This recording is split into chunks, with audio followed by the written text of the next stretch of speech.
시편 1편 1절부터 마지막 6절까지요.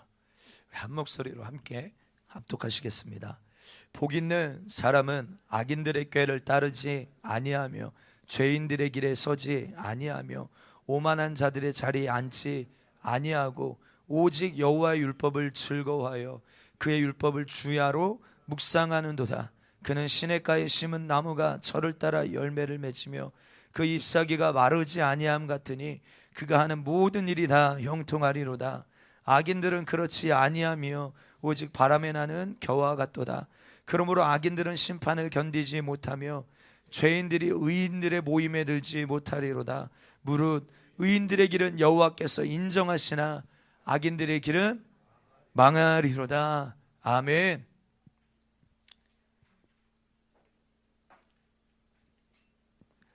오늘 시편 1편 1절로 6절 본문의 말씀을 통하여서 성경에서 말하는 복 있는 사람의 특징이라는 제목으로 하나님의 말씀 함께 나누실 때 큰 은혜가 있게 되시길 축복합니다.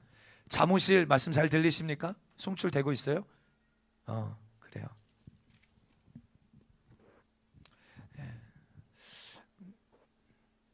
성전이 작지만 계속 우리 교회는 생명력이 있어서 우리 아이들이 계속 이제 출산될 거예요. 그래서 잠옷실을 더 크게 줬어야 되나.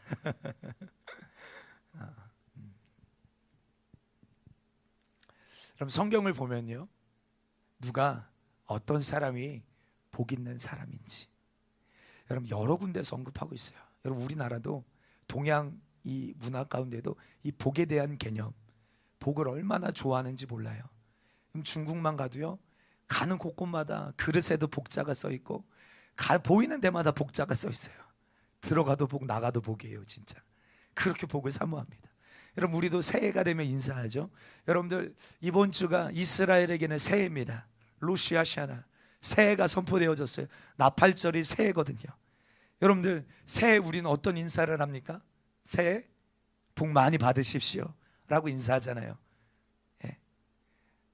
오늘 한번 좌우로 인사할까요? 성경에서 말하는 복 충만하게 받으십시다. 시작. 성경에서 말하는 복 충만하게 받으십시다. 할렐루야. 아멘.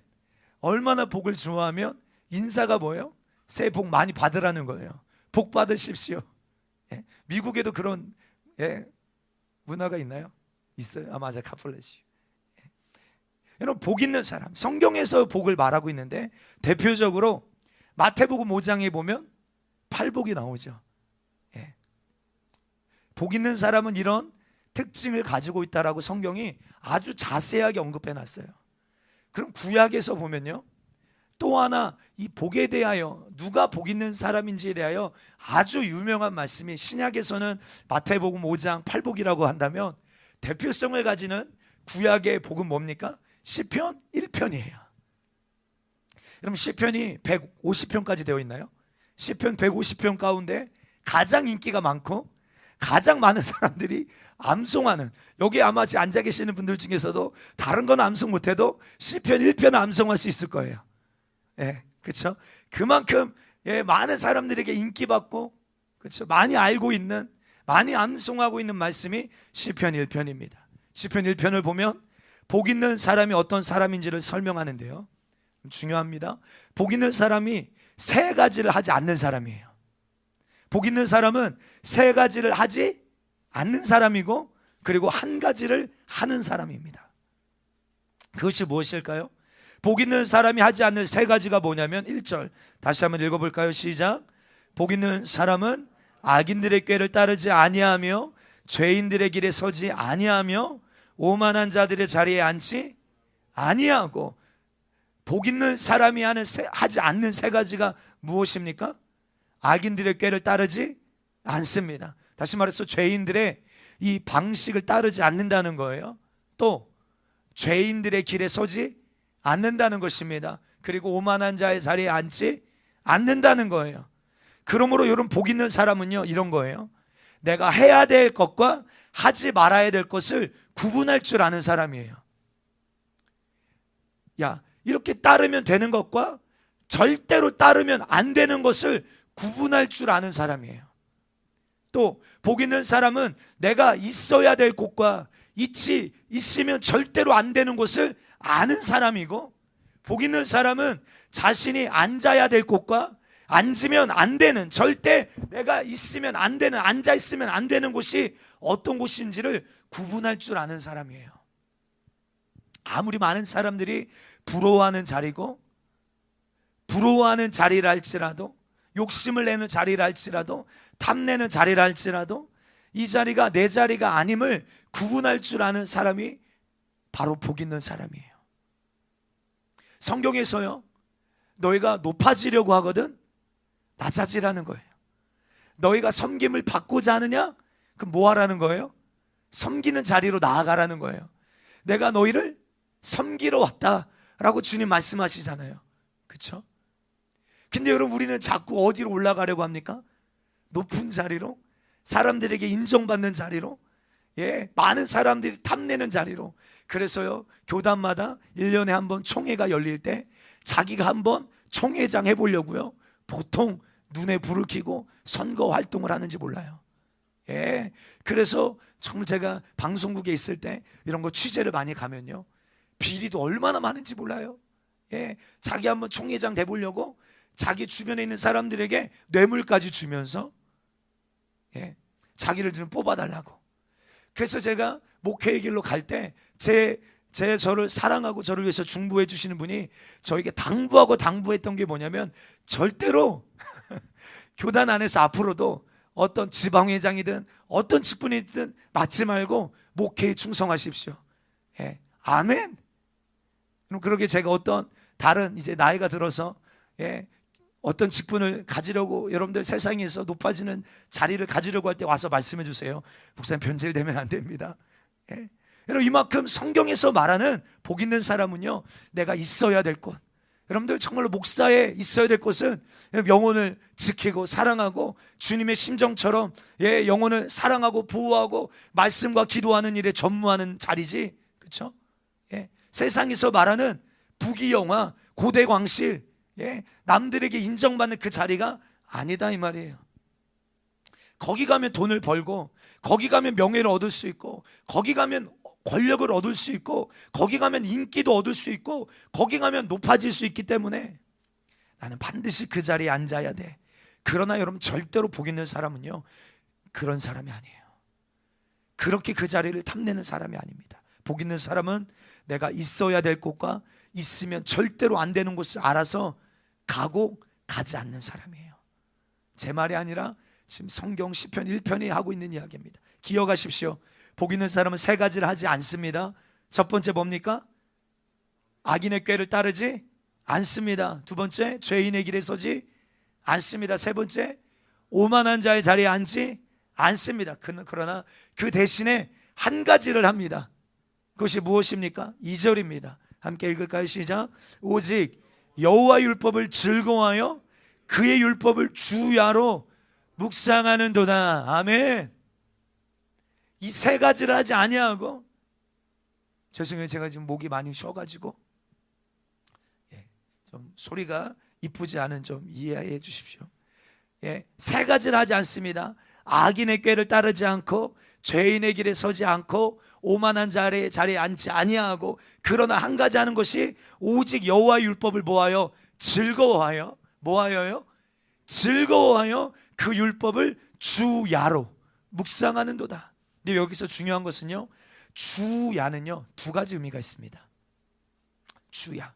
저는 계속 여러분들에게 성경을 어떻게 보면 더 우리가 깊이 볼 수 있을까, 많은 그런 도전들을 하는데, 성경에서요 특별히 예를 들어서 시편에서 주야라는 단어가 쓰여질 때는요, 시편만이 아니라 계시록에서도 보면 어떤 계시록에서 촛대라는 단어가 나오면 그 촛대는요 계시록에서 뭐로 상징 해석됩니까? 촛대는 교회로 해석되어지는 거예요. 그렇죠? 그러니까 여러분들, 이 주야라는 단어가 시편에서 어떻게 쓰여지는지를 보면요, 그 의미를 우리는 더 분명하고 선명하게 이해할 수 있어요. 이게 굉장히 건강하게 성경을 이해할 수 있는 방법입니다. 물론 주야라는 단어가 어떤 단어입니까? 문자적으로는요 밤낮을 의미합니다. 그렇죠? 밤낮. 그러니까요, 주의 말씀을, 그 율법을 밤낮으로 묵상하는 자라는 거예요. 그런데 시편에서 시편 150편까지 살펴보면요, 주야는 아침과 저녁을 의미하기도 하지만, 우리 시편 한번 30편 5절 찾아보실까요? 예, 주보에 찾아놨어요. 30편 5절 함께 읽습니다. 시작. 그의 노염은 잠깐이요 그의 은총은 평생이로다. 저녁에는 울음이 깃들일지라도 아침에는 기쁨이 오리로다. 아멘. 이렇게 말하는 거예요. 저녁에는 울음이 깃들지라도 아침에는 기쁨이 오리로다. 그러니까 시편 안에서 저녁은요, 문자적으로 밤을 의미하기도 하지만 상징적으로 보면 고난의 때, 슬픔의 때, 눈물의 골짜기를 걸어가는 때로 해석해도 무관합니다. 그러면 아침은요, 어떤 시간입니까? 아침은 문자적으로 아침이에요, 말 그대로. 그런데 상징적으로 보면 새롭게 바뀌는, 회복되어지는 때예요. 닫혀진 길이 열리는 때입니다. 예? 아침에는 뭐가 온대요? 기쁨이 오리로다. 그러니까 주야는 뭡니까? 주야는 성공하든 실패하든, 주야는요, 기쁨이 내 삶에 있든 반대로 고난이 내 삶에 있든 전혀 상관이 없는 거예요. 이 주야, 복 있는 사람이 여호와의 말씀을 즐거워하여 주야로 아침과 저녁으로 가로 열고 성공할 때든지 성공하지 못할 때든지, 때로는 기뻐할 때든지 기뻐할 수 없는 고난이 있을 때든지 상관없이 여호와의 말씀을 주야로 묵상하는 자입니다. 오늘 저와 여러분들, 오늘 저와 정말로 주야로 여호와의 말씀을 묵상하는 자가 되기를 주로 축복합니다. 이게 복 있는 사람이에요. 근데 여기서 또 중요한 게 있습니다. 오늘 이 본문을 우리가 더 깊이 해석하려면요, 이 묵상이라는 단어예요. 이 묵상이라는 단어, 이 단어가 어떤 단어를 번역한 거냐면 히브리어로는 하가입니다. 하가. 주보에도 기록해놨는데 하가에는, 여러분들 하가라는 뜻은요, 여러분 히브리어는요, 뜻이 한 가지만 있는 게 아니에요. 굉장히 다양합니다. 많아요. 이 하가라는 뜻에도요, 적어놓으실 분은 적어놓으셔도 좋아요. 낮은 소리로 읊조리다, 이런 뜻이 있어요. 낮은 소리로 읊조리다. 또 어떤 뜻이 있냐면 경영하다라는 뜻도 있어요. 경영하다. 그럼 묵상이라는 단어가 하가인데, 하가라는 말에 낮은 소리로 읊조리다, 또 경영하다, 예, 이런 뜻이 있어요. 한 가지만 있는 게 아니에요. 그런데 이 하가라는 말에 가장 정확한 해석이요, 성경에 나와 있어요. 예, 하가가 뭔지 성경에서 정확하게 이야기하고 있는 구약 성경의 구절이 있는데, 그게 이사야서 31장 4절입니다. 함께 한번 우리 큰 목소리로 함께 했습니다. 시작. 여호와께서 이같이 내게 이르시되, 큰 사자나 젊은 사자가 자기의 먹이를 움키고 으르렁거릴 때 그것을 치려고 여러 목자를 불러왔다 할지라도 그것이 그들의 소리로 말미암아 놀라지 아니할 것이요 그들의 떠듬으로 말미암아 굴복하지 아니할 것이라. 이와 같이 나 만군의 여호와가 강림하여 시온산에서 그 언덕에서 싸울 것이라. 여러분들, 이 하가로 번역된 말이 뭘까요? 지금 우리가 31장, 이사야 31장 4절을 우리가 쭉 읽었는데, 여기에서 하가로 번역된 이 묵상이라는 단어가 뭘까요? 네? 찾으셨습니까? 이 하가가 가장 정확하게 번역되어 있는데, 그게 뭐냐면 큰 사자나 젊은 사자가 자기의 먹이를 움키고 으르렁거릴 때, 다시 말해서 자기가 사냥한 먹이를 움키고 으르렁거리는 것, 이게 하가의 정확한 의미입니다. 사자가 움키고 뭐 하는 거예요? 으르렁거리는 것. 사자가 여러분 웅크리고 있다가요, 먹이를 딱 노리고, 여러분들 옛날에 동물의 왕국, 이런 거 많이 보셨죠? 저도 이렇게 TV 프로, 우리 옛날에는 그런 TV 프로가 막 지금처럼 다양하지 않잖아요, 콘텐츠가. 근데 그때는 볼만한 것 중에 이런 것들이, 동물의 왕국, 그게 몇 월날 몇 시에 했는데 항상 자주 봤던 것 같아요. 거기에 보면요, 사자가 숲을 속에 웅크리고 있다가요, 예, 짐승을 딱 노리고 있다가 손살같이 달려가서 먹이를 어떡합니까? 예, 목덜미를 팍 물어서 숨통을 끊어 놓습니다. 그리고 으르렁 거리는 거예요. 야, 내가 잡았어. 이거는 내 거야. 그리고 사냥한 다음에 막 포효를 하죠. 그런데 문제는요, 그 다음이에요. 여러분, 그 초원에는요 사자만 있는 게 아닙니다. 하이에나들이 많아요. 그래서 여러분들 유튜브에 사자 띄고 하이에나 치면요, 제가 지금 말하는 영상이 많이 나오더라고요. 한번 찾아보세요. 제가 보여드릴까 하다가 여러분들 한번 예배 시간이 길어지니까, 여러분 자기들이 사자들이요 사냥을 마치면요 하이에나 떼들이 어떻게 알고 피냄새를 맡고 몰려듭니다. 그래서 뭘 노리는 거예요? 사자가 방심하기만을 노리는 거예요. 기다리는 거예요. 사자가 한눈을 팔거나 예를 들어 졸거나 또 자기 식구들을 데리려고 먹이를 놓고 다른 데로 가거나 이탈하거나, 이때 하이에나 떼들이요, 하이에나는요 한두 마리만 다니는 게 아니에요. 떼를 지어 다닙니다. 떼를 지어 다녔어요. 몰려드는 거예요. 이유는 하나입니다. 사자가 잡은 먹이를 낚아채기 위함이에요. 하이에나들이 떼를 지어 몰려오는 것은요 목적이 하나입니다. 사자가 웅크리고 사자가 지금 소유하고 있는 먹이를요 낚아채려고 하는 거예요.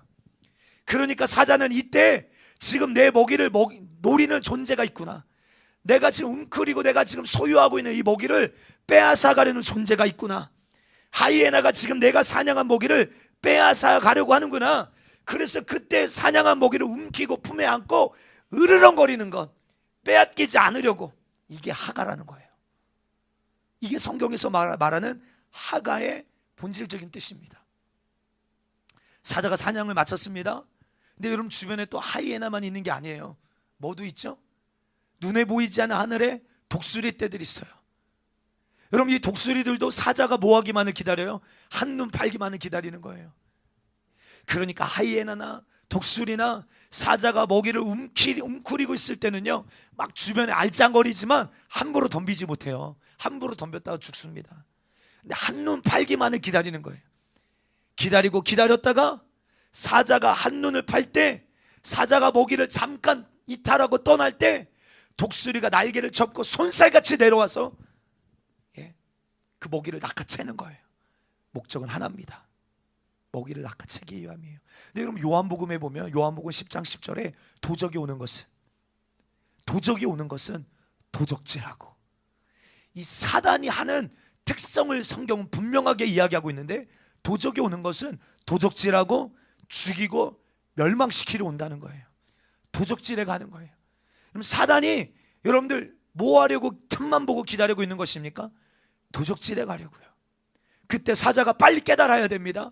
사자가 먹이를 웅크리고 가슴에 품고 으르렁 거리는 것, 절대 안 돼, 절대 빼앗길 수 없어, 이게 히브리어 하가예요. 만약 하이에나나 독수리 떼가 공격할 때, 그때 만약에 사자가 이것을 인식하지 못하고, 야 지금 뭔가 이 먹이를 빼앗아 가려는 존재가 있구나, 이 사실을 인식하지 못하면요 그 먹이는 어떻게 되는 거예요? 빼앗기는 거예요. 100% 빼앗기는 것입니다. 근데 여러분 이 이야기가 마태복음 13장에 보면 예수님께서 내 밭에 대하여 말씀하세요. 여기에서도 주님이 정확하게 말씀하시죠. 마태복음 13장 3절 4절입니다. 함께 읽습니다. 예수께서 비유로 여러 가지를 그들에게 말씀하여 이르시되, 씨를 뿌리는 자가 뿌리러 나가서 뿌릴새 더러는 길가에 떨어짐에 새들이 와서 먹어버렸다는 거예요. 생명의 씨가 뿌려지기는 뿌려졌는데 문제는 뭡니까? 지키지 못하니까, 묵상하지 못하니까, 하가하지 않으니까 뭐 하는 거예요? 새들이 와서 빼앗아 가는 것입니다. 19절에도 함께 했습니다. 아무나 천국 말씀을 듣고 깨닫지 못할 때는 악한 자가 와서 그 마음에 뿌려진 것을 빼앗나니, 사단이 하는 특성이 분명히 나와 있죠. 제 말이 아니에요. 여러분 누가 빼앗는 자입니까? 여러분 누가 여러분들이 받은 은혜의 말씀을 빼앗아가는 것입니까? 이 마태복음 13장 네 가지 밭의 비유가 마태복음 13장에만 기록된 게 아니에요. 누가복음에도 보면 이 씨를 빼앗아가는 자의 정체를 정확하게 성경이 언급하고 있어요. 누가복음 8장 12절 함께 읽습니다. 시작. 길가에 있다는 것은 말씀을 들은 자니 이에 마귀가 가서 그들이 믿어 구원을 얻지 못하게 하려고 말씀을 그 마음에서 아멘 뭐하지 못하게 하려고요? 그들이 믿어서 말씀의 씨가 생명의 씨가 뿌려졌어요. 그대로 있으면 어떻게 되는 거예요? 구원을 받게 되어지는 거예요. 생명이 잉태되어지는 거예요. 예, 풍성한 열매를 맺게 되어지는 거예요. 그러니까 사단이요 그들이 믿어서 구원을 얻지 못하게 하려고 그 마음에서 빼앗아갔는데 누가요? 마귀가요. 누가요? 마귀가요. 이게 하가라고 번역된 묵상의 배경인 거예요. 예. 우리는 이런 배경 가운데서 하가를 하며 으르렁거리며 예, 주의 말씀을 끝까지 내게 주신 은혜의 말씀을 지키는 신앙생활을 하는 것, 이것이 복 있는 사람이라는 거예요. 믿으시면 아멘. 그러니까 여러분 시편 1편 말씀처럼요 여호와의 말씀을 묵상한다는 것은 단지 여러분들 깊이 생각하는 정도가 아니에요. 우리가 생각하는 묵상은 뭡니까? 성효정제 우리가 생각했던 묵상은 어떤 모습이에요?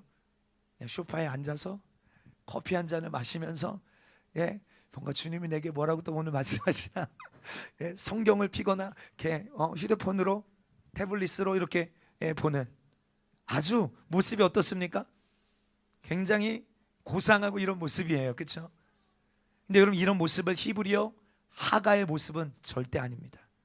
묵상은 하나님이 나에게 주신 말씀을 빼앗기지 않기 위해서 그 말씀을 움켜쥐고 가슴에 품고 으르렁거리며 절대 빼앗기지 않으리라 하는 게 이게 묵상 하가예요. 여러분 지난주 말씀 기억하세요? 용인십자 지난주 말씀 기억하십니까? 제목 뭐였죠?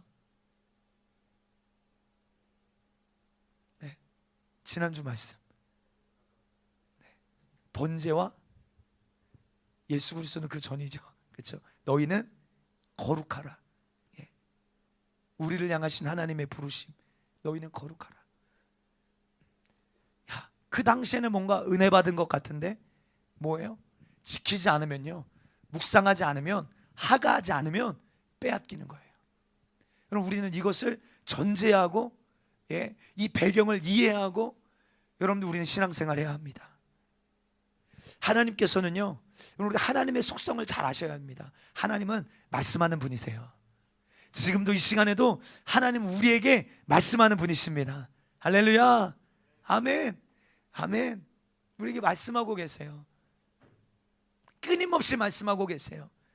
계시록 3장 18절에는 볼지어다 내가 문 밖에 서서 두드리노니 누구든지 이 음성을 듣고 문을 열면 그 주님 여전히 지금도 변함없이 신실하시게 우리에게 찾아오셔서 말씀하고 계세요. 매일매일 아침마다 순간순간마다 오늘도 주일에 예, 주의 성전에 모여서 강단을 통하여 주님은 말씀하고 계세요. 그런데 우리가 말씀을 붙잡지 않으면 주변에 하이에나 같은 독수리 같은 존재들이 와서 우리 마음에 심겨진 말씀을 송두리째 빼앗아가 가는 것입니다. 그러면요 여러분 말씀은 언제 묵상하는 것입니까? 새벽입니까? 아침입니까? 아닙니다. 주야예요. 주야. 그러면 하나님의 말씀은 어디에서 묵상하는 걸까요? 하나님의 말씀은 어디에서 묵상하는 겁니까? 교회에서만 묵상하는 걸까요? 집에서만 묵상하는 걸까요? 아닙니다. 장소가 구분되지 않는 거예요. 예, 주야로 아침과 저녁으로 내가 실패하든지 성공하든지 내가 지금 예 기쁠 때이든지 고난이 있을 때인지 가리지 않고 내게 주어진 은혜의 말씀을 지키기 위하여서 애써야 되고 몸부림쳐야 되는 거예요. 그러지 않으면 내게 주어진 은혜의 말씀은 송두리째 뽑혀갑니다. 아마 이 자리에 이 말씀을 경험한 분들이 분명히 있을 겁니다. 저도 경험했으니까요. 예, 내가 그때 은혜 받았었는데, 내가 그때 정말로 그 충만한 그 주님의 은혜에 사로잡혔었는데, 근데 그 은혜 어디 갔어요? 그때 받은 은혜의 말씀 어디 갔습니까? 내 안에 지금 없다면 빼앗긴 거예요. 분명합니다. 빼앗긴 거예요. 근데 우리 문제가 뭔지 아세요? 빼앗겼는데 빼앗긴 줄도 몰라요. 그리고 두 번째 특징이 뭡니까? 우리가 빼앗겼으면 어떤 마음이 있어야 돼요? 막 속상하고 안타깝고 손이 깨산해서 다시 되찾아야지. 여러분, 만약에 여러분들이요, 누군가 여러분들에게 사기를 쳐서 여러분들의 재산이, 예를 들어서 우리 예정집사, 용의집사 가정에 재산이 1억 있어, 통장에. 그런데 가장 친한 친구가 와서 나를 속여서 그 1억을 속여 빼앗아 갔어.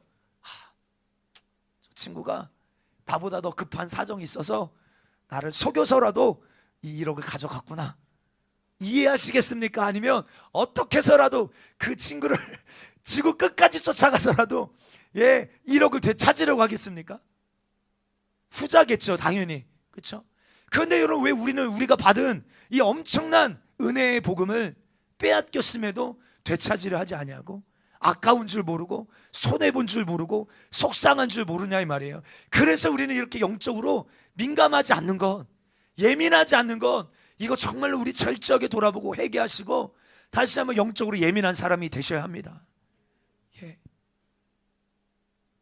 받은 은혜를 여러분 일평생 간직하는 사람도 있어요. 일주일짜리 복음이 아닙니다.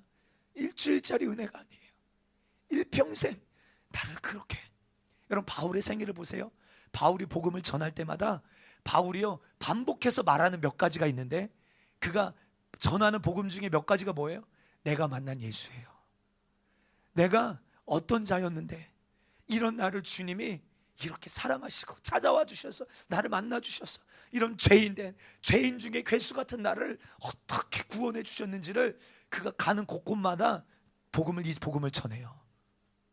다시 말해서 정말로 그가 받은 그 은혜가 일주일, 한 달짜리가 아니라 평생, 일평생 간직하는 사람이 있다는 거예요. 그러면 여기서 질문, 그럼 바울은요 뭐한 사람이에요? 하가한 사람이에요. 바울은요 빼앗기지 않기 위해서 그 말씀을 움켜쥐고 으르렁거린 사람이에요. 바울이 평생에 그 복음을 전했다면, 그 은혜의 복음 안에 그가 머물러 있었다면, 그가 말만 열면 그 십자가의 복음, 날 구원해 주신 그 은혜에 사로잡혀 있었다면, 그는 하가한 사람이었음을 우리는 알 수 있어요. 그러면 우리의 질문은 뭡니까?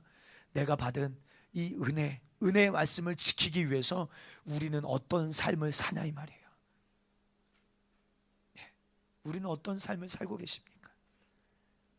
여러분, 우리가 영적 세계에 대해서 자주 말하지만요, 사단은 반드시 존재해요. 분명히 존재하고 있습니다. 하나님도 계시고 천사도 있어요. 그러나 분명히 이 세상에는요, 에베소서 6장이 말하는 공중의 권세 잡은 자, 그래서 여러분들 이 권세라는 것은요 능력보다 강한 것이어서 이 권세가 가라고 하면 가야 돼요. 서라고 하면 서야 돼요. 여러분들 우리 신호등 있잖아요. 신호등이 빨간불로 딱 바뀌면요, 덤프트럭이 얼마나 세게 달립니까? 그래도 빨간불이면 뭐 해야 돼요? 서야 되는 거예요. 이게 권세예요.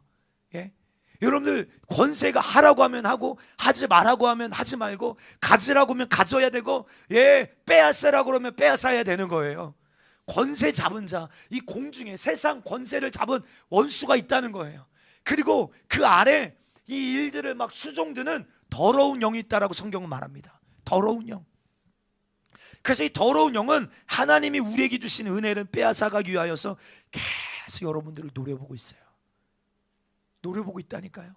성경에는 우는 사자처럼 두루다니며 삼킬 자를 찾으려고 눈을 막 시퍼렇게 뜨고 여러분들의 그 틈을 아주 예민하게, 여러분들이 어디서 넘어지는지, 어디서 여러분들의 믿음이 흔들리는지, 어디서 여러분들이 두려워하는지, 어디서 여러분들이 낙심해하고 있는지, 어디서 온전히 하나님의 말씀을 신뢰하지 못하는지 그 틈을 다 노리고만 있는 거예요. 기다리고 있는 것입니다. 이때예요. 그러니까 이때 바로 우리는 묵상 하가를 해야 될 때입니다. 이때. 그러니까요, 주야 기쁠 때만이 아니에요. 고난이 찾아왔을 때 우리는 하가해야 합니다. 할렐루야. 이때가 사단이 노리는 때니까요. 이때가 사단이 이 은혜의 말씀을 빼앗아가는 때니까요. 하가는 기쁠 때만 하는 게 아니에요. 아침에만 하는 게 아니에요. 저녁에도 해야 되는 거예요. 고난이 찾아왔을 때, 이때도 내가 받은 은혜의 말씀, 내가 만난 그 하나님, 사단은 말합니다. 네가 믿는 하나님이 어디 있느냐. 근데 그때도 우리는 내가 믿는 하나님에 대한 믿음을 지켜야 되는 거예요. 아니, 네가 아무리 떠들어대고 네가 아무리 나를 속이려 해도 내 하나님은 크고 힘있고 능히 있어 못할 일 전혀 없으신 전능하신 하나님이시다. 이 믿음을 지키려고 으르렁거리는 거예요. 여러분들, 전능하다라는 말이요, 사실 성경에서 많이 나오지 않아요. 신약에 보면 27번인가 나와요. 그런데 고린도 후서에 한 번 나오고 나머지가 다 한 성경에서 나오는 데가 어딜까요? 요한계시록이에요. 근데 여러분, 요한계시록에 보면 하나님을 전능하신이라고 설명하는데, 전능이 뭘까요? 전능하다, 이 전능이 뭐예요? 능력이 많은 것입니까? 여러분, 능력이 많은 거는요, 유능이에요. 유능. 우리 주님은 유능하신 분이 아니세요. 우리 주님은 전능하신 분이세요. 자, 아멘 좀 해요. 전능하신 분이셔요. 이 말은 불가능이 없으신, 모든 것을 초월하신, 그 능력 위에 능력으로 충만하신 그분이 말씀하시면 없는 게 있게 되고 있는 게 없게 되어지는 불가능이 없으신 분이시라는 거예요. 믿으시면 아멘 하십시다. 내 하나님은 전능하신 분이세요. 사단은 환경과 상황 앞에 나를 무릎 꿇게 하고 넘어지게 하고 포기하게 하고 자포자기하게 하지만 그때 으르렁거려야 돼요. 그때 하가해야 되는 거예요. 내 하나님은 전능하신이시다. 우리는요, 계속 문제만 봐요. 그 문제의 산만 바라봐요. 하가는 뭡니까? 문제보다 크신 하나님을 집중하는 거예요. 내 하나님은 누군지를 그 문제 앞에 선포하는 거예요. 예. 나는 절대 빼앗기지 않으리라. 유독이요, 어떤 사람은 유독 말에 약한 사람이 있어요. 그래서 이렇게 예배를 끝나고 성전문을 열고 나아갈 때 어떤 사람이 그냥 툭 아무 별로 의미 없이 던지는 한마디의 말에 막 분노가 치밀어 오릅니다. 문제는 뭐예요?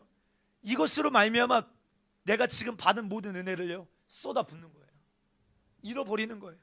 빼앗기는 것입니다.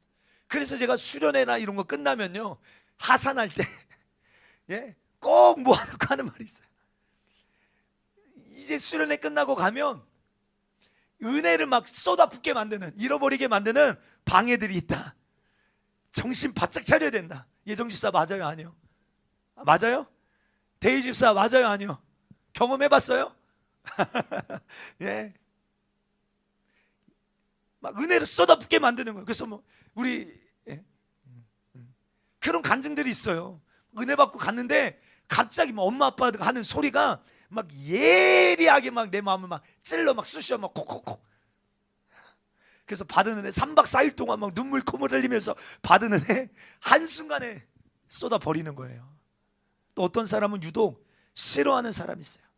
깨어진 관계에 있는 사람이 있어서 아무리 은혜를 받아도 누군가의 얼굴을 보면, 그게 부모의 얼굴일 수도 있고 배우자의 얼굴일 수도 있고, 어떤 내가 용서하지 못하는 사람일 수도 있어요. 누군가의 얼굴을 보는 순간 다시 막 분노가 치밀어 오르는 거예요.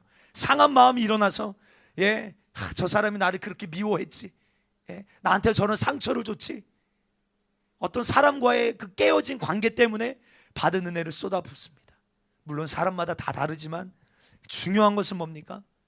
사단은 수단과 방법 가리지 아니하고 내가 받은 은혜의 말씀을 빼앗아 가려고 하는 사단의 목적은 동일합니다.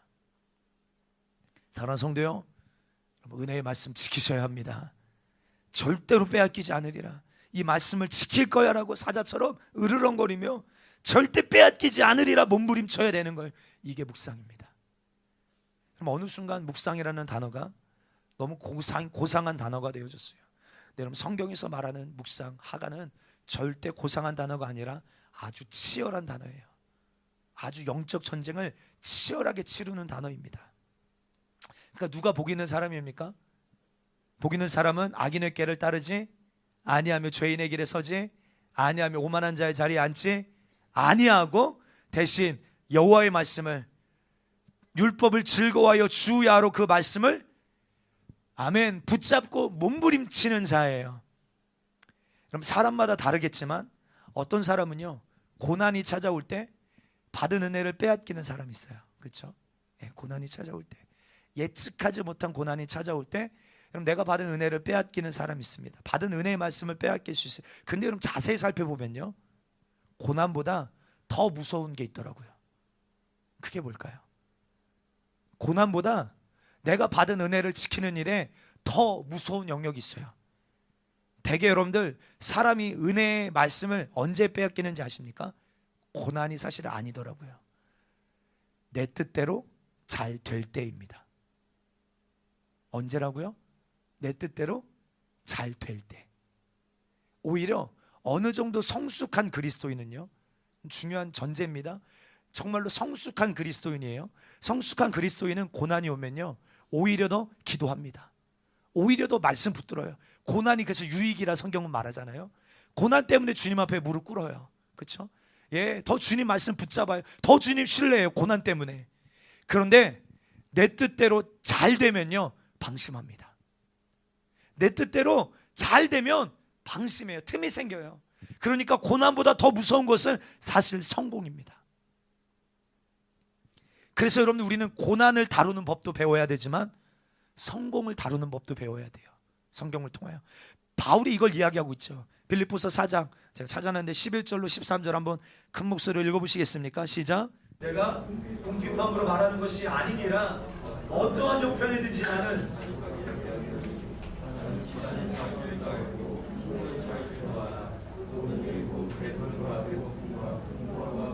절주라는 일체의 비결을 배웠노라. 내게 능력 주시는 자 안에서 내가 모든 것을 할 수 있느니라. 아멘. 일체의 비결을 배웠노라. 어떤 비결이요? 어떤 형편에든지, 어떤 형편에든 나는 비천에 처할 줄도 알고 풍부에 처할 줄도 아는 거예요. 어떤 상황 속에서도 나는 예수로 사는 법을 아는 자예요. 바울은. 예? 성공할 때만이 아니에요. 가난할 때만이 아니에요. 주야로예요. 주야로. 근데 고난 때보다 언제가 더 위험하다? 성공이 찾아올 때, 내 뜻대로 되어질 때, 예, 풍부에 처할 때, 배부름이 있을 때, 궁핍함이 없을 때, 이때도 주님 한 분이면 충분합니다 라고 살 수 있느냐 이 말이에요. 우리는 이 영역도 배워야 돼요. 이 영역도. 우리는 이 영역은 다시금 다룰 수 없습니다. 그럼 여호와의 율법을 즐거워하여 그 율법을 주야로 묵상하는 자를 성경은 복 있는 사람이라고 말하는데, 그 이유는 바로 그 다음 말씀 때문에 그래요. 복 있는 사람에게 주어지는 축복 때문에 그렇습니다. 시절을 쫓아 열매를 맺습니다. 아무리 가뭄이 와도 그 뿌리가 깊이 시냇가에 두고 있어서 그 잎사귀가 마르지 않습니다. 그가 하는 일이 다 형통합니다. 여러분, 이게 복된 사람에게 주어진 놀라운 축복이에요. 누가 오늘 이 복 받고 싶으십니까? 할렐루야? 아멘. 그런데 여러분, 성경은요, 이 복을 받을 수 있다 없다? 있다. 성경 그 비밀을 우리에게 말하고 있다 이 말이에요. 다시 한번, 이 복 받기를 원하시는 분 아멘 하십시다. 아멘. 아멘. 정말 시절을 따라 열매 맺기를 원하시는 분, 예, 가뭄이 와도 마르지 않고, 여러분, 코로나라고 해서요 다 신앙생활에 실패하는 거 아닙니다. 코로나가 왔다고 해서 예, 신앙생활이 다 메마르는 게 아니에요. 그 뿌리를 깊이 내려서 이 코로나 때에도 상상할 수 없는 풍성한 열매를 맺는 삶이 있습니다. 그가 하는 모든 일이 형통한 삶 살 수 있습니까? 네, 살 수 있습니다. 누굽니까? 여호와의 말씀을 즐거워하여 그 말씀을 주야로 묵상하는 자.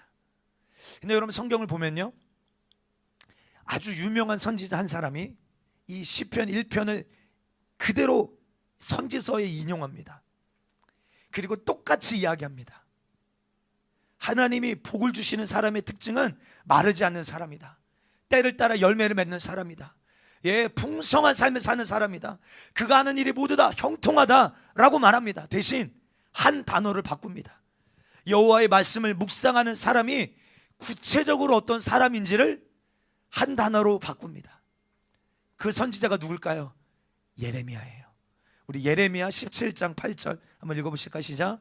그는 물가에 심어진 나무가 그 뿌리를 강변에 뻗치고 더위가 올지라도 두려워하지 아니하며 그 입이 청정하며 감은 은혜에도 걱정이 없고 결실이 그치지 아니함 같으리라.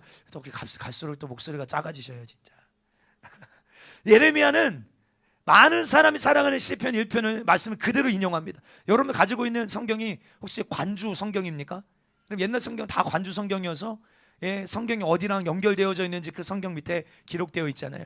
여러분들 이 말씀은 이 예레미야 17장 8절 말씀은 시편 1편과 연결되어집니다.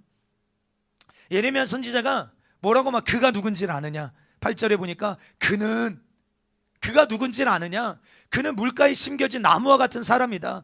그래서 더위가 와도 마르지 않고 가뭄이 와도 걱정이 없는 사람이다. 때를 따라 열매를 맺고 풍성한 삶을 사는 사람이다. 누가요? 그가. 여러분 그가 누굽니까? 바로 그 앞절에 나와 있어요. 7절입니다. 한번 예레미야 17장 10절 중요하니까 한 목소리를 크게 한번 읽어보실까요? 시작. 그러나 무릇 여호와를 의지하며 여호와를 의뢰하는 그 사람은 복을 받을 것이라. 아멘. 그러니까 어떤 사람에게 놀라운 축복이 주어지는 것입니까? 아까 시편 1편에는 여호와의 말씀을 주야로 묵상하는 자야. 근데 그 자의 삶이 뭐냐 이 말이에요. 실제적인 날마다 주야로 주의 말씀을 묵상하는 자의 삶을 예레미야 선지자는 구체적으로 어떻게 말하고 있는 것입니까? 여호와를 의지하며 의뢰하는 것, 여호와를 붙잡는 것, 매달리는 것. 저는 이 표현을 좋아해요. 매달리는 것, 여호와께 매달리는 거예요. 모든 상황에서 하나님께 매달리는 사람에게 주어지는 축복이 무엇입니까? 시절을 쫓아 열매를 맺고 가뭄에도요, 더위에도 잎사귀가 마르지 않고 풍성한 삶, 형통한 삶을 사는 거예요. 무슨 일이 있든지, 어떤 일을 만나든지, 기쁠 때든지, 고난이 있을 때든지, 슬플 때든지, 아픔이 있을 때든지, 형통할 때든지, 풍성함이 있을 때든지, 어떤 때든지 여호와를 찾아가며 여호와를 의지하는 사람, 그 말씀에 매달리는 사람, 그 사람이 얼마나 복된 사람인지요, 우리는 아셔야 합니다. 할렐루야. 그러니까 성경에서 말하는 복과 세상에서 말하는 복이 너무 다르지 않습니까? 여러분들이 부러워하는 사람 있으세요? 여러분들의 삶에 부러워하는 사람. 우리 윤정자매는 누구를 부러워할까? 아마 옆에 있는 예정 집사를 부러워할 거예요. 애를 낳았으니까 난 낳아야 되는데. 아마 우리에게 다 각자 부러워하는 사람들이 있을 수 있어요. 이 사람이 되면 얼마나 좋을까? 저도 성경에서 부러워하는 사람이 있어요. 하나님이 너무너무 좋아하시는 사람. 그 사람은 여호와의 말씀을 주야로 묵상하는 사람. 다시 말해서 모든 순간 속에 여호와를 의뢰하고 여호와를 의지하고 주님께 매달리는 사람. 그런데 여러분 이 복이요, 이 복 있는 사람을 구약에만 말하고 있잖아요. 아까 여러분 말씀 시작할 때 이 복에 대하여서 신약에서 여러분 대표성을 가지는 본문이 어디라고요? 마태복음 5장입니다. 마태복음 5장에 쓰는 8복을 이야기하고 있는데 그 중에 첫 번째 복, 그럼 주보 보지 마시고 한번 우리 암송해 보실까요? 시작. 심령이 가난한 자는 복이 있나니 천국이 그들의 것임이라. 아멘. 심령이 뭐한 자요? 가난한 자요. 심령이 가난한 자.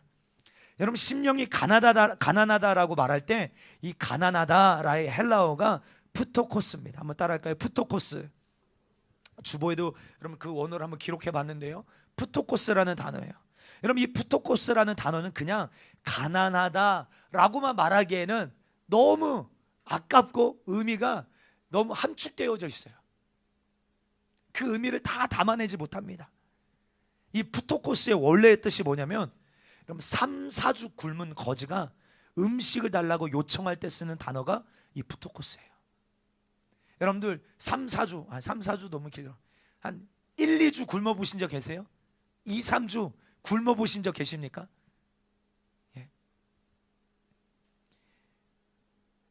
2, 3주 굶으면요 자존심 없습니다.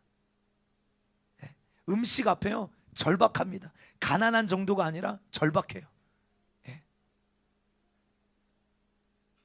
이 절박함으로 하나님께 매달리는 사람, 이 절박함으로. 제가 사슴이 시냇물을 찾기에 갈급하다라고 말할 때 이 갈급함은요, 여러분 사슴은 일정 시간 물을 먹지 않으면 여러분 숨구멍이 탁 달라붙어서 숨을 쉴 수 없어서 죽습니다. 그러니까 지금 사슴이 시냇물을 찾는 그 갈급함은 어떤 갈급함이에요? 오늘 이 푸토코스예요. 네. 죽기 살기로 절박함이에요. 그러니까 심령이 오늘 이 가난하다라고 말하는 가난함의 정도를 우리는 바로 이해하셔야 됩니다. 또 어떤 의미가 있냐면 이 푸토코스가 자녀를 잃어버린 부모, 자녀를 잃어버린 부모가 그 자녀를 잃어버린 자녀를 찾아 헤맬 때 쓰는 단어가 푸토코스예요. 여기 부모 세대가 계시니까 우리 권사님, 임권사님, 우리 자녀를 혹시 짧은 시간이라도 잃어버린 적 계십니까? 어디 이렇게 놀러 갔다가 어디 여러분 그런 내용들 많이 나오잖아요. 뭐 이렇게 놀이동산 같은 데 이렇게 갔는데 갑자기 잃어버리는, 어디 간 거예요? 어디 간 거야? 해서 용이야 어디 갔어? 그런데 저희 어머니가 이런 얘기를 하신 적이 있어요. 저도 나중에 들은 이야기입니다. 저희 어머니가 저를 잃어버린 적이 있으신 거예요. 승리보다 더 어릴 때 저를 잃어버리셨대요. 제가 세발 자전거를 타고 놀러 나갔는데 그때 저를 잊어버릴 때 찍은 사진도 있어요. 세발 자전거를 타고 놀러 나갔는데 2-3시간 정도 저를 찾지를 못한 거예요. 그때의 심정을 가끔 종종 말씀하시는데 오랜 시간이 지난 후에도 그 이야기를 들으면 얼마나 죄송한지 몰라요. 경찰에 실종 신고를 해야 될까? 그럼 91년도, 92년도에 어떤 사건이 있습니까? 그 뭐죠? 개구리 소년인가요? 그런 막 실종 사건들, 유괴되는 일들 되게 많거든요. 그러니까 이거를 경찰에 신고를 해야 되나 말아야 되나 막 마음이 얼마나 다급하고 조급하고 온 동네를 버선발로 뛰어다니면서 꼭 다른 사람이 보면 미친 사람처럼 보이듯이 그 아이를 찾아 막 소리를 지르며 막 찾아 나서는 거예요. 왜 그런 겁니까? 잃어버린 아들 때문에. 그 잃어버린 아들을 찾으려고. 예정 집사 오늘을 잊어버렸어. 유모차를 태우고 갔는데 여기 뭐 맛있는 사과 사려고 보는데 유모차가 없어진 거야. 그때 그 온유를 찾는 그 심정, 그게 푸토코스예요.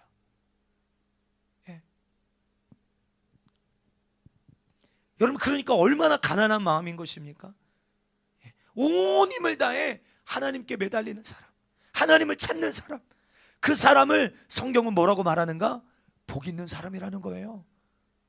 여호와를 전심으로 의뢰하는 사람, 주신 말씀을 빼앗기지 않으려고 으르렁거리는 사람, 이게 성경에서 말하는 복 있는 사람이에요. 팔복 중에 두 번째 복 기억하십니까? 두 번째 복 마태복음 5장 4절입니다. 애통하는 자는 복이 있나니 그들이 위로를 받을 것이며. 여러분 여기서 애통이라는 단어는요, 단지 그냥 슬퍼하는 게 아니에요. 그냥 슬퍼하는 게 아니에요.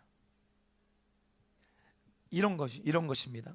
내 안에 없어야 되는데 있는 거예요. 내 안에 없어야만 되는데 있는 거예요. 이게 내 안에 있으면 안 되는데 이게 왜 내 안에 있는 거지? 이것으로 말미암아 슬퍼하는 거예요. 또 반대로 내 안에 있어야 하는 게 없는 거예요. 예를 들어서 빌립보서 2장 5절 말씀에 보면 너희 안에 이 마음을 품으라 곧 그리스도 예수의 마음이니. 여러분 우리가 그리스도인이라면 여러분 우리 안에 주님의 마음이 있어야 합니다. 제가 목사기에 여러분 내가 목사라면 내 안에 그리스도 예수의 마음이 있어야 돼요. 그런데 없는 거예요. 있어야 되는 게 내 안에 없는 겁니다. 내 안에 그리스도 예수의 마음이 있어야 되는데 없는 거예요. 그래서 이런 마음의 상태로 인하여 애통하는 사람, 단지 그냥 우는 게 아니에요. 단지 그냥 속상해서 우는 게 아니에요. 그냥 슬퍼서 우는 게 아니에요. 무엇 때문에 슬퍼하는지를 명확하게 아는 사람이에요. 있어야 되는데 없는 거예요. 없어야 되는데 있는 거예요. 여러분들에게 첫사랑 있으십니까? 주님과의 첫사랑 다 있으세요? 주님을 처음 만났을 때 그 감격과 그 감사와 그 눈물 어디 갔습니까? 하나님, 내가 그 첫사랑을 가지고 있어야 되는데 그래서 그 사랑으로 더 깊어져야 되는데, 그 사랑 앞에도 풍성해져야 되는데, 하나님, 내가 어느 순간부터 예수님의 이름을 들어도, 그 십자가의 보혈을 들어도, 그 십자가의 사랑을 들어도 내 마음이 이렇게 냉랭해졌습니다. 주님, 이런 내 모습으로 인하여 애통하는 거예요. 있어야 되는데 없는 거예요. 그 주님과의 처음 사랑이 내 안에 발견되어져야 되는데, 그 사랑이 있어야 될 자리에 없는 것입니다. 예수님,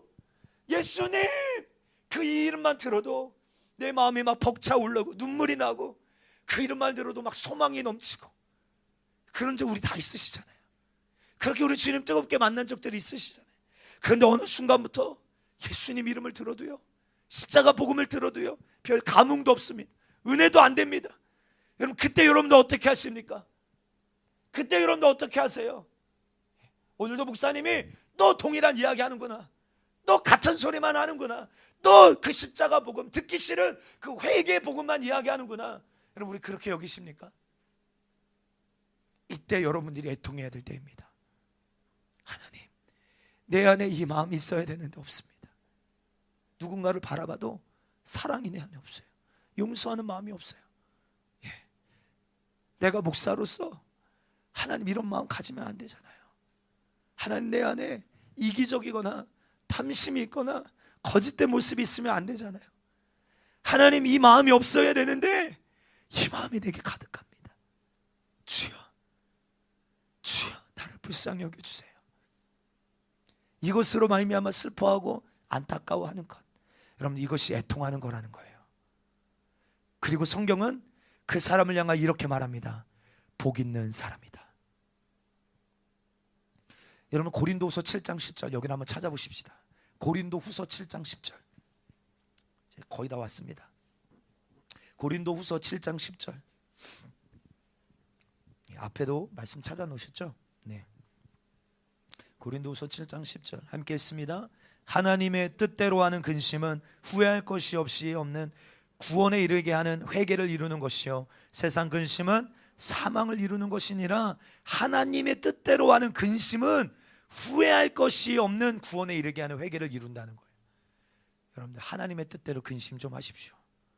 하나님의 뜻대로 살지 못하는 내 영적인 상태를 바라보며 애통하는 저와 여러분들 되기를 주님의 이름으로 축복합니다. 누가 오늘 그렇게 기도하시겠습니까? 네. 하나님, 내가 주야로 하나님께 매달리고 하나님을 의지하고 하나님을 더욱 바라봐야 하는데, 하나님, 내가 어느 순간부터 사람만 찾아다니고 머리로만 계산하기 바쁩니다. 이것으로 말미암아 안타까워하는 사람, 이것으로 말미암아 안타까워 근심하며 주님 앞에 엎드려 기도하는 사람, 오늘 그 사람 반드시 위로를 받게 될 줄 믿습니다. 애통하는 자는 위로를 받을 것이며, 여러분, 헌금 많이 한다고 이 복 받는 거 아니에요. 하나님을 여러분 장사꾼으로 만들지 말게 되기를 바랍니다. 여러분, 우리는 하나님과 거래하는 거 아니에요. 하나님, 내가 이만큼 했으니까 내게 이거 줘야죠, 이거 주세요. 그럼 예배는 거래가 아니에요. 하나님이 복되다고 하는 사람은 그렇지 않습니다. 예물을 폄하하는 게 아닙니다. 예물이 얼마나 중요합니까?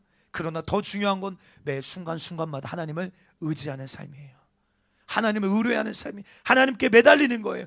그런 사람이 성경에서 복되다라고 선언하고 있다, 이 말이에요.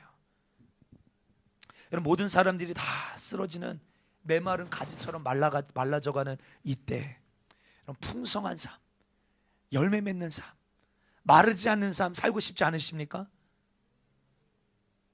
사망의 음침한 골짜기를 다닐지라도 해를 받지 않고 두려워하지 않는 삶, 내 잔이 넘치나이다. 시편, 우리가 23편 말씀도 잘 아시죠? 23편 5절 함께 읽습니다.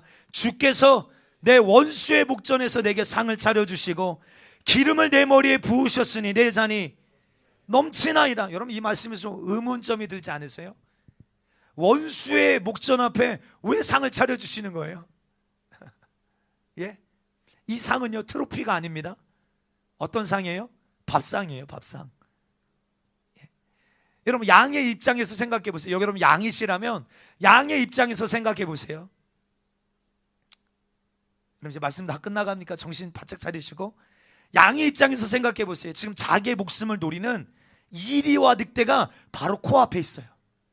바로 코앞에 있는데 지금 밥이 들어갑니까? 근데 목자는 하필이면 그 앞에다가 상을 차려주십니다. 밥이 들어가겠습니까? 그런데 23편 4절에 보니까 내가 사망의 음침한 골짜기를 다닐지라도 해를 두려워하지 않을 것은 주께서 나와 함께 하심이라 주의 지팡이와 막대기가 나를 안위하시나이다. 원수의 목전에서 상을 차려주시고 사망의 음침한 골짜기를 가도 해를 받지 않고 두려워하지 않는 삶, 내 잔이 오히려 넘치는 삶. 원수의 목전에서 두려워해야 되는데 지금 바로 코앞에 이리떼 늑대떼가 나를 막 집어삼키려고 막 이를 갈고 있는데도 그 앞에 상을 펼쳐놓고 두려워하지 않는 삶. 하나님의 선하심과 인자하심이 반드시 나를 따르고 내 삶에 가득한 삶을 누가 사는 것입니까? 시편 23편을 푸는 열쇠는 1절에 있어요. 그러면 1절 읽어보실까? 시작. 여호와는 나의 목자시니 내게 부족함이 없으리로다. 아멘. 여호와가 나의 목자라는 사실이 믿어지면 게임은 끝납니다. 그러나 여호와가 나의 목자라는 사실이 믿어지지 않으면, 여러분 지금 이 양이 있는 곳이 어디입니까? 23편 잘 연구해 보십시오. 지금 여러분 양이 있는 곳이 어디예요? 지금 내가 있는 곳이 푸른 초장입니다. 쉴 만한 물가예요. 내 주변에 나를 해하려는 적이 전혀 없습니다. 그런데 뭐 하는 거예요? 주님이 나의 목자가 아니시면 두려운 거예요. 불안한 것입니다. 왜요? 여호와가 나의 목자라는 사실이 믿어지지 않기 때문에. 어디 있는데? 푸른 초장에 있는데, 쉴 만한 물가 가운데 있는데 나를 해하려는 적이 지금 아무도 내 주변에 없는데 불안한 거예요. 여러분들 두려움, 불안함에 익숙하신 분들 많죠? 여러분들 이 말씀 앞에 정렬하십시오. 주님이 나의 목자 되시면 여러분 우리는 어떤 상황 속에서도 두려워하지 않는 평안함을 누리는 법을 배우게 됩니다. 반대로 내가 지금 어디에 있어요? 푸른 초장 쉴 만한 물가가 아닙니다. 원수의 목전에 있어요. 원수가 내 지금 목전 앞에 있습니다. 또 지금 내가 어디 있습니까? 사망의 음침한 골짜기에 있어요. 앞에 아무것도 보이지 않는 칠흑과 같은 상황이에요. 어디를 봐도 두려워할 수밖에 없는 상황이에요. 그런데 두렵지 않은 거예요. 여러분 이 반대되는 상황을 이해하고 계시죠? 두렵지 않은 거예요. 왜요? 그 이유는 하나입니다. 오직 여호와가 나의 목자셔. 그분이 지금도 나를 인도하고 계셔. 내 손을 잡고 지금 날도 인도하고 이끌고 계셔. 이게 믿어지면 모든 것이 한 번에 끝나는 거예요. 그러므로 중요한 건 우리의 믿음입니다. 여호와를 의지하는 믿음. 여호와를 의지하는 믿음. 이 믿음이 얼마나 소중한지 아셔야 합니다. 여호와를 의지하는 믿음이 당신에게도 있기를 원합니다. 한번 좌우로 앞뒤로 인사할까요? 시작. 할렐루야. 그러니까 푸른 초장 쉴 만한 물가에서도 두려워하는 자는요 여호와를 의지하지 않는 믿음이 없는 자예요. 반대로 사망이 음침한 골짜기를 다니고 원수가 목전 앞에 있어도 두려워하지 않는 자는 여호와가 나의 목자시고 나를 인도하신다는 여호와를 의뢰하는 믿음이 분명하게 있기 때문에 두려워하지 않는 거예요. 이 차이를 우리는 분명히 이해하셔야 합니다. 그럼 예수님 당시에도 목동은요 어떤 특징이 있냐면, 우리나라도 집집마다 가보면, 제가 저번에 우리 용희 집사 할아버님이 계시는 그 괴산에 그 신방을 갔어요. 그때 보니까 우리 외양간이 있더라고요. 우리 진짜 그 안에 송아지가 살고 있어요. 혓바닥 막 낼름낼름 거리면서 그 지푸라기를 막 이렇게 집어먹는 송아지가 있더라고요. 근데 우리나라는 어떻습니까? 우리 안에 자기 집마다 우리가 있어요. 그리고 그 집에서 한두 마리 정도 양이나 염소를 키웁니다. 그런데 이스라엘은요 마을 단위로 우리가 있어요. 마을 단위로. 스케일이 보통이 아니죠.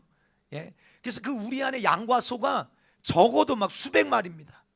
근데 그 주인이 한 사람이 아니에요. 다 주인이 있어요. 다 주인이 있습니다. 여러분 이런 식으로 양을 키우는 마을의 특징은 뭐냐면 1년에 한 번씩 이 마을 사람들의 양을 대신 치는 목동을 뽑아요. 목동을 뽑는 일이 있어요. 자신을 대신해서, 내가 지금 바쁘고 이런저런 사정이 있기 때문에 나를 대신해서 양을 돌봐줄 목동을 뽑습니다. 그러면 여기저기서 자원하는 사람들이 많습니다. 그러면요, 자원하는 사람들을 쭉 세워놓고 누구를 뽑는지 아십니까? 먼저 하는 일이 우통을 벗깁니다. 우통을 벗겨요. 뭘 보는 걸까요? 예, 식스팩이 있는 걸 보는 겁니까? 근육이 있는 걸 보는 거예요? 키가 큰 것을 보는 것입니까? 이런 걸 보는 게 아니에요. 예를 들어서 이 사람의 목동 경력이 20년이에요. 20년 동안 목동 일을 한 사람입니다. 근데 위통을 벗겨보니까 몸에 상처가 하나도 없는 거예요.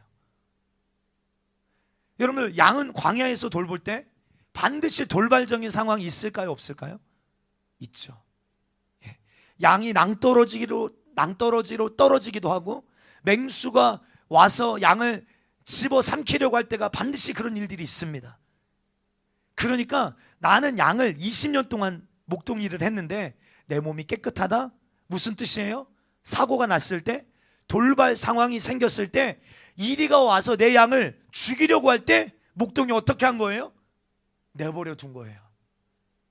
싸우지 않은 거예요. 그런데 어떤 사람은요, 키도 작습니다. 몸집도 작아요. 몸에 근육도 없어요.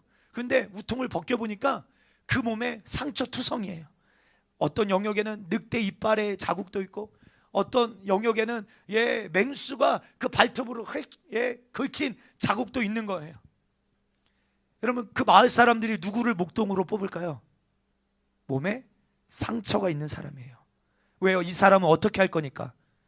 내 양이 어떤 사고나 맹수의 공격을 당하면 이 사람은 반드시 나가서 싸울 거야 라고 믿기 때문에 그래요.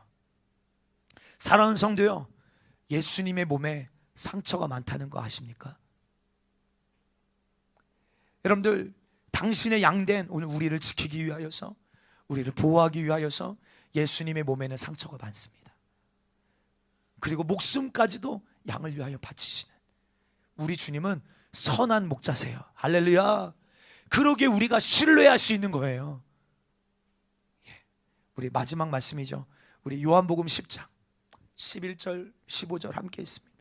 나는 선한 목자라. 선한 목자는 양들을 위하여 목숨을 버리거니와, 삭구는 목자가 아니요 양도 제 양도 아니라 이리가 오는 것을 보면 양을 버리고 달아나나니 이리가 양을 물어가고 또 해치느니라. 달아나는 것은 그가 삭구니 까닭에 양을 돌보지 아니함이나 나는 선한 목자라. 나는 내 양을 알고 양도 나를 아는 것이 아버지께서 나를 아시고 내가 아버지를 아는 것과 같으니 나는 양을 위하여 목숨을 버리노라. 아멘. 예수님께서요, 선한 목자를 이렇게 정의하시는 거예요. 선한 목자는 자기 양을 위하여 목숨을 버리는 것이다. 여러분, 그분이 우리 예수님이십니다. 할렐루야.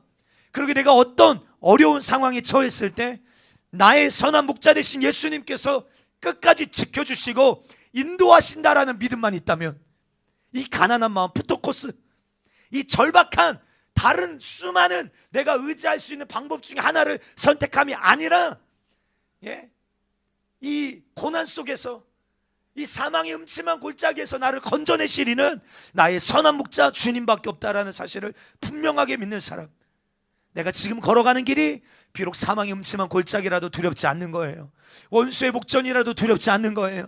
원수가 내 목을 찍어 누르려고 달려지는 순간 내 목자가 나타나서 나를 지켜주실 거야 라는 믿음이 있으면 그때부터 우리는 평안을 누릴 수 있는 거예요. 그러나 나는 내 목자를 못 믿어. 그러면 두려운 거예요. 그러니까 중요한 것은 무엇인지 아시겠습니까? 믿음입니다. 어떤 믿음이요? 여호와를 의지하는, 의뢰하는 믿음이요. 하나님께 매달리는 거예요. 그것을 시편 1편은 뭐라고 말하는 거예요? 여호와의 율법을 주야로 묵상하는 자로다. 내게 주신 은혜의 말씀을 빼앗기지 않으려고 으르렁거리고 빼앗아가려는 원수가 있을 때 끝까지 싸워서 그 말씀을 지켜내고, 내 하나님은 누구신지 잃어버리지 않고자 환경과 상황에 움직이지 아니하고 요동치지 아니하고 끝까지 주의 말씀을 붙들고 으르렁거리는 자. 올 한 해 하나님께서 여러분들에게 얼마나 많은 은혜의 말씀을 쏟아 부어 주셨습니까? 얼마나 많은 기회를 주셨습니까? 이제 빼앗기지 마십시다. 할렐루야. 지키십시다. 움켜쥐고 으르렁거리십시다. 근데 중요한 건 이거 누가 해줄 수 있는 게 아니에요. 그래서 여러분들 이 피로를 오늘 우리 성도들에게 알려드리고자, 제가 언성도 높아지고 하지만 그럼 정말 우리가 이 여호와를 의뢰하는 이 믿음이 이 마지막 때 얼마나 중요한 것인지, 이거 빼앗기면 우리가 얼마나 시체와 같이 메마른 가지와 같이 생명력이 없는 자가 되는지 우리는 바로 아셔야 합니다. 그는 푸른 초장이 있어도요, 쉴만한 물가 있어도요, 자기를 해하려는 적이 없어도요 맨날 두려워해요. 맨날 염려하고 근심하고 불안해하고 불평하는 자예요. 그러나 여러분들 사망의 음침한 골짜기에 있어도요, 나의 목자 되신 분이 선한 목자셔서 나를 지키시고자 나는 양을 위하여 목숨도 바친다. 그 선한 목자 되신 예수님이 나를 지켜주셔. 이 원수의 목전에서 나를 보호해 주셔. 이 사실이 믿어지는 사람, 이 사람은 평안함을 누리는 것입니다. 누가 오늘 그 주님을 인정해드리고 의지하시렵니까? 우리 시간 함께 기도하겠습니다. 하나님, 내게 믿음을 더하여 주시옵소서. 할렐루야. 하나님이 나의 선한 목자가 되어주신다는 그 바른 믿음, 그 온전한 믿음을 나에게도 허락하여 주십시오. 그래서 내가 오늘 어떤 상황 속에서도 그 믿음으로 승리하게 하여 주시옵소서. 그럼 한번 좀 이 말씀 앞에 반응하시렵니까? 주여, 내가 어떤 상황 속에서도 실패할 때나 성공할 때나 가난할 때나 부할 때나 주님만을 의지하고 주님만을 의지하고 주님께만 매달리고 주님만을 붙들고 그 주님을 향한 믿음 잃어버리지 않기를 원합니다. 여러분, 그런 사모함이 있으시고 오늘 성경에서 말하는 이 복 있는 사람이 되기를 간절히 원하시는 분, 한번 여러분 주님을 향할 두 손 높이 한번 드시겠습니까? 예, 주님, 내가 여기 있습니다. 내가 바로 그 사람 되기를 원합니다. 예, 하나님, 나를 새롭게 하여 주시옵소서. 우리 시간에 주님 앞에요, 그 푸토코스, 그 가난한 자의 부르짖음을 가지고 우리 주여 한번 세 번 외치시고 오늘 말씀 생각하면서 우리 통성을 함께 기도하겠습니다. 주여, 주여,